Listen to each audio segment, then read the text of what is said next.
তুই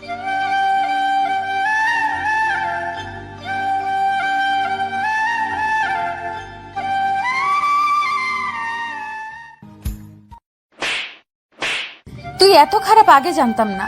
তোকে ভালো মনে করেছিলাম, কিন্তু তুই যে এত বড় চরিত্রহীন তা আগে জানতাম না। তুই বন্ধু নামে কলঙ্ক। তুই এইরকম জানলে কোনোদিনও তোর সাথে বন্ধুত্ব করতাম না। আসলে এটা তোর দোষ না, এটা তোর বাবা মায়ের দোষ। তোকে সঠিক শিক্ষা দিতে পারে নাই। আচ্ছা, এত ভালো মানুষের ঘরে তোর মতো চরিত্রহীনের জন্ম কিভাবে হলো সেটাই বুঝি না। এখন তো তোর জন্ম নিয়েও আমার সন্দেহ হচ্ছে। আর একটাও বাজে কথা বলবি না। যা বলার আমাকে বল। আমার বাবা মাকে নিয়ে একটা কথাও বলবি না। যা সত্যি তাই বলছি। চোরের আবার বড় গলা। তোর সাথে বন্ধুত্ব করা আমার জীবনের সবচেয়ে বড় ভুল। আর কোনোদিনও আমার সামনে আসবি না। যদি কোনোদিনও তোর এই নোংরা চেহারা আমাকে দেখাইস, তাহলে আমি নিজে আত্মহত্যা করব। থাক, আর তোকে আত্মহত্যা করতে হবে না। আর কখনো তোর সামনে আসবো না। এরপর আর চাইলেও আমার মুখ দেখতে পাবি না। আচ্ছা, সত্যি কি আমাকে না দেখে থাকতে পারবি? পারবো না কেন? তুই আমার কে রে? তোর এই নোংরা চেহারা দেখলে আমার বমি পায়। যত তাড়াতাড়ি পারিস তোর এই নোংরা চেহারাটা আমাকে দেখানো বন্ধ করিস। তোর এই পাপ চেহারাটা না দেখলেই বাঁচি। আচ্ছা, সরি রে, এতদিন তোকে ডিস্টার্ব করার জন্য। পারলে আমাকে ক্ষমা করিস আর ভালো থাকিস। তোর এই নোংরা চেহারাটা না দেখালেই ভালো থাকবো। আচ্ছা, তোর কথাই রাখবো। এই বলে সাকিবের বাসা থেকে বেরিয়ে আসলাম। রাস্তায় হাঁটতেছি আর দু চোখের অশ্রু বিসর্জন দিচ্ছি। এভাবে হাঁটতে হাঁটতে বাসায় চলে আসলাম। বাসায় এসে দেখি বাবা দরজায় দাঁড়িয়ে আছে। আমাকে দেখে আমার কাছে আসলো আর বলল, কোথায় ছিলে এতক্ষণ? আমি চুপ করে আছি। এতক্ষণ কই ছিলি? রাস্তা ছেলেদের মতো এত রাত বাহিরে কি করিস? আমার মান সম্মানে তো 12টা বাজিয়ে দিছিস। তোর বন্ধুরা বুয়েটে চান্স পাইছে আর তুই মেয়েদের সাথে ইপ্রিজিং করে দিন কাটাচ্ছিস। তোকে ছেলে বলতে আমার লজ্জা করে। আচ্ছা, রাস্তায় এত মানুষ মারা যায়, তোকে কি আল্লাহ তাআলা দেখতে পায় না? আব্বা, তোর ওই মুখে আমার নাম নেবি না। আজ থেকে তোর এই বাড়িতে খাওয়া বন্ধ।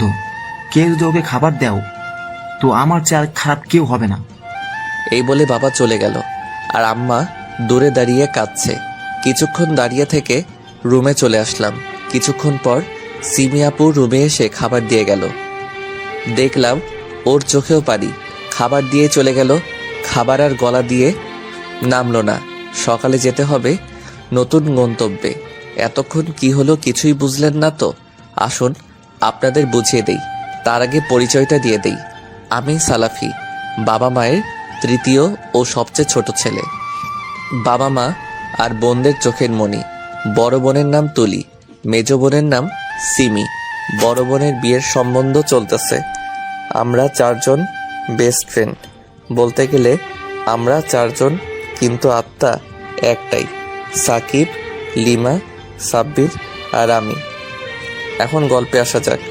কলেজ জীবন আমাদের ভালোই চলছিল। লিমা আমার অনেক কেয়ার করত।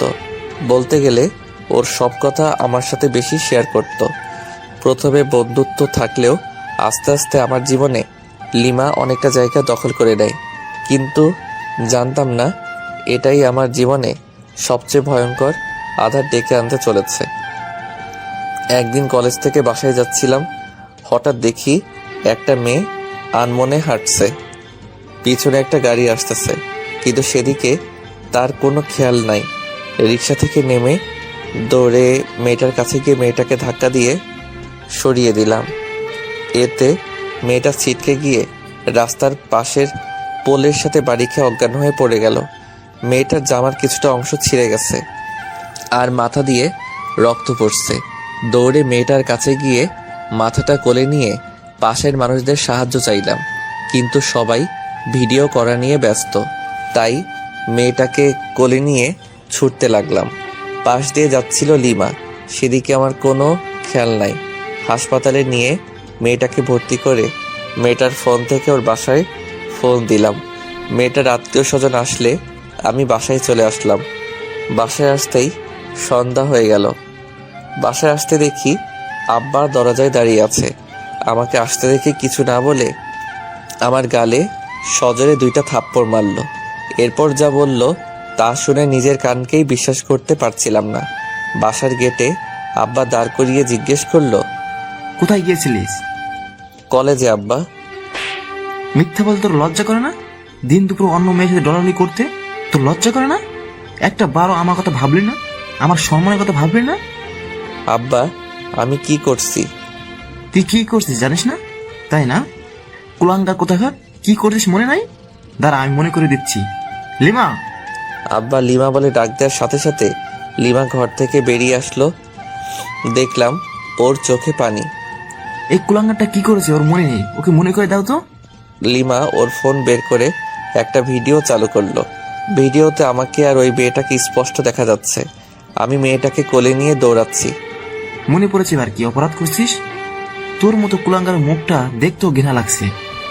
আব্বা, আমার কথাটাকে শুনো প্লিজ। কি শুনবো তোর কথা? অপরাধ করে তুই মুখে মুখে কথা বলছিস? আচ্ছা, তুই কি সত্যি আমার সন্তান? এই কথা শুনে মা কাঁদতে লাগলো।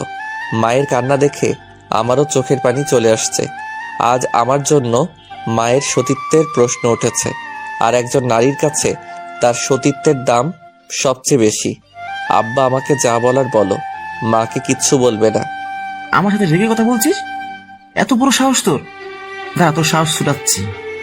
এই বলে আব্বা একটা লাঠি এনে এলোপাতাড়ি পিটাতে লাগলো। আমি শুধু কাতরাচ্ছি আর বলছি, আব্বা, আমি কোনো খারাপ কাজ করি নাই, কিন্তু কে শোনে কার কথা? আব্বা মারতেই আছে।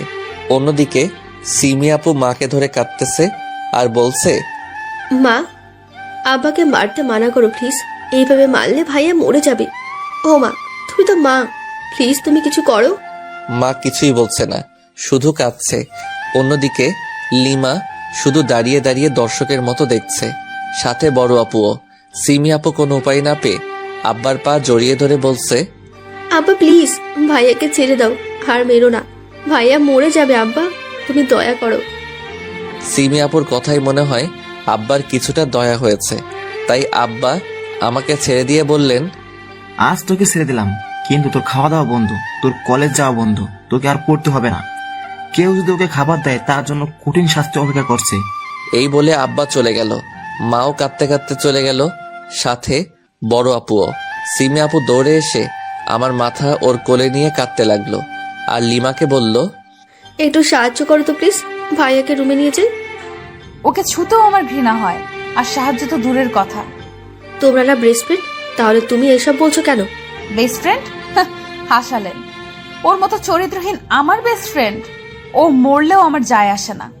চুপ, আর একটাও বাজে কথা বলবে না। আজকের জন্য অনেক পস্তাবে তুমি। এখন আমাদের বাসা থেকে বের হও। যাচ্ছি, আপনাদের বাসায় থাকতে আসি নাই। চরিত্রহীনের বোনের আবার বড় কথা। এই বলে লিমা চলে গেল। সিমি আপু আমাকে ধরে রুমে নিয়ে গেল আর ব্যান্ডেজ করে দিল। আমি আপুকে বললাম, সত্যি বলছি আপু, আমি কিছু করি নাই। আমার তোর উপর বিশ্বাস আছে। আচ্ছা দাঁড়া, তোর জন্য খাবার নিয়ে আসি। থাক আপু, খাবো না, একটু আদর করে দাও তো, আজ তোমার আদর খাওয়ার খুব ইচ্ছে করছে। আচ্ছা আয়। আমি আপুর কোলে মাথা রাখলাম, আর আপু আমার মাথায় হাত বোলাতে লাগলো। এইভাবে কখন যে ঘুমিয়ে গেছি মনে নাই। পরের দিন সকালে ঘুম থেকে উঠে ফ্রেশ হয়ে ভাবছি খাবার টেবিলে যাব কিনা। একবার ভাবলাম যাব না, আবার ভাবলাম কাল হয়তো আব্বা রাগের মাথায় বলেছে। 7-5 ভেবে চলে গেলাম খাবার টেবিলে। দেখলাম সবাই খাচ্ছে। আমি গিয়ে মাকে বললাম, আজকে আমাকে না ডেকেই খেতে শুরু করছো, খাবার দাও, খুব ক্ষুধা লাগছে। এরপর আব্বা যা করলো এর জন্য আমি মোটেও প্রস্তুত ছিলাম না। আব্বা আমাকে খাবার টেবিলে দেখে রেগে সব খাবার লণ্ডভণ্ড করে দিল। আমি যেন বাকশক্তি হারিয়ে ফেলছি। এরপর আমার কাছে এসে, জানোয়ার, তোকে না কাল বলছি এই বাড়িতে তোর খাওয়া বন্ধ, তাহলে তুই এখানে কেন? কথা কি কানে যায় না? আমি বলছি এই বাড়ি খাবার তোর জন্য নিষিদ্ধ, তাহলে এখানে এসেছিস কেন? আমি মাথা নিচু করে বললাম, ক্ষুধা লাগছিল তাই আসছি। আচ্ছা, তুই কি আমাদের একটু শান্তিতে থাকতে দিবি না? একটু শান্তিতে খেতেও দিবি না? আচ্ছা, এখানে আসার কি দরকার ছিল তোর? একদিন না খেলে কি মরে যাইতিস? এত বেহায়া কেন তুই? কাল এত কিছু হওয়ার পরও তোর গলা দিয়ে খাবার নামবে? তুই এত বেহায়া কোথায় থেকে হইলি বুঝলাম না। আমি আপুর কথা যেন বিশ্বাস করতে পারছিলাম না যে আপু আমাকে চোখে হারায় না, সে এই কথাগুলো বলছে। আমার চোখ দিয়ে শুধু পানি পড়ছে। এসব তুই কি বলছিস আপু? ভাই নিজের বাসায় খাবে না তো কোথায় খাবে? না, ও এই বাসায় খাবে না। যে আমার মান সম্মান দিকে না তাকিয়ে একটা মেয়েকে নিয়ে রাস্তায় রঙ্গ করে বেড়ায়, সে আমার ছেলে না। আব্বা, আমি সত্যি খারাপ কিছু করিনি। আবার মুখে মুখে কথা। আজ তোর এমন হাল করব। এই বলে আব্বা মারতে থাকে।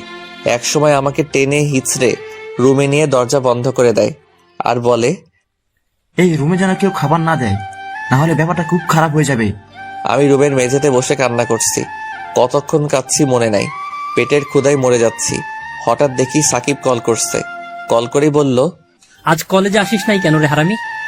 দোস্ত প্লিজ কিছু খাবার আমার রুমের জানালা দিয়ে দিবি প্লিজ। আর কিছুক্ষণ এভাবে থাকলে মরে যাব। এভাবে বলছিস কেন? কি হয়েছে বল। প্লিজ দোস্ত দিয়ে যা। এক্ষুনি যাচ্ছি, একটু ওয়েট কর। কিছুক্ষণ পর সাকিব খাবার নিয়ে এসে জানালা দিয়ে